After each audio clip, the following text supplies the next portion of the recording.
السلام عليكم ورحمة الله وبركاته. ازيكم يا بنات؟ عاملين ايه؟ يا رب تكونوا في افضل حال. النهارده هقول لكم على سيرم احماض الفواكه. السيرم الاحمر ده ممتاز جدا جدا في علاج التصبغات والكلف، حاجة كده في منتهى الجمال. يعتبر بديل جلسات التقشير، بس بتعمليها في البيت. يلا اقول لكم الطريقة بتاعته الصحيحة ايه، ويا ريت يا بنات تدعموني بلايك للفيديو واشتراك في القناة. مقشر احماض الفواكه ده بنجيبه من اي صيدليه. يا ريت تجيبوه من صيدليه يا بنات، ما يكونش مثلا معمول عليه اعلان على الفيسبوك، على اي موقع وتروحوا تشتروه. لازم تجيبوه من صيدليه. ده يعتبر مقشر جميل جدا جدا للبشره، حاجه كده في منتهى الجمال.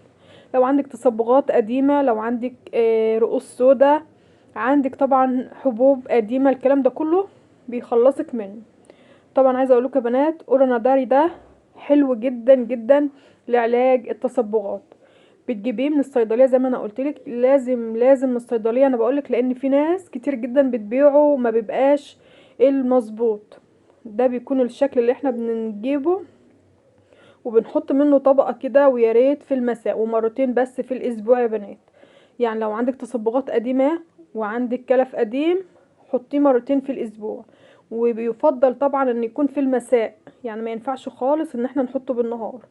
ده يا بنات اهوت مقشر احماض الفواكه، السيرم الاحمر اوناداري. حلو جدا، انا جربته. لو انت عندك بقى رؤوس سود على الانف، الكلام ده كله بيعتبر كمان حلو قوي قوي للبنات اللي عندها تصبغات الشمس، البنات اللي بتعمل تقشير وبتتعرض للشمس، وبعد التقشير ده بيعمل لها بقع سودا. ده بيخلصك من التصبغات دي. بس لازم يا بنات يكون مع مقشر احماض اورانا داري ده مرطب. لازم يا بنات مرطب، ما ينفعش ابدا. شايفين لما بنغسله كمان؟ انا عايزه اقول لكم ان من اجمل الحاجات اللي انا جبتها فعلا، وكانت جميله جدا. انا بستخدم بقى مرطب ميوست وان ده، بتجيبوه من الصيدليه، بيناسب جميع انواع البشره. البنات، معظم البنات لما بتجيب مرطب للبشره بيكون مش مظبوط معاها، لان بتبقى بشرتها دهنيه. الميوست وان حلو جدا وسعره مناسب جدا، يعني سعره مش غالي خالص. خليه دايما عندك، بيناسب زي ما انا قلت لكم جميع انواع البشره.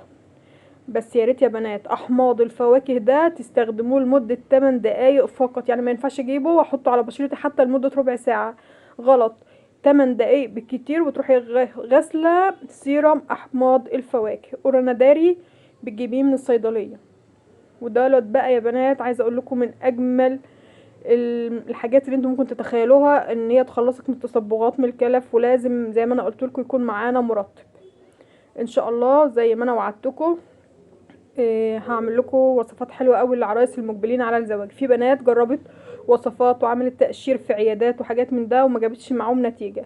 اعملوا النهارده، هاتوا اورونا داري السيرم، وهاتوا ميوست وان مرطب، وادعولي بقى على البنات اللي عندهم كلف قديم. اولا هو بيعمل تقشير خفيف جدا للبشره، وبعد التقشير ده لازم يكون زي ما انا قلت لكم معانا مرطب.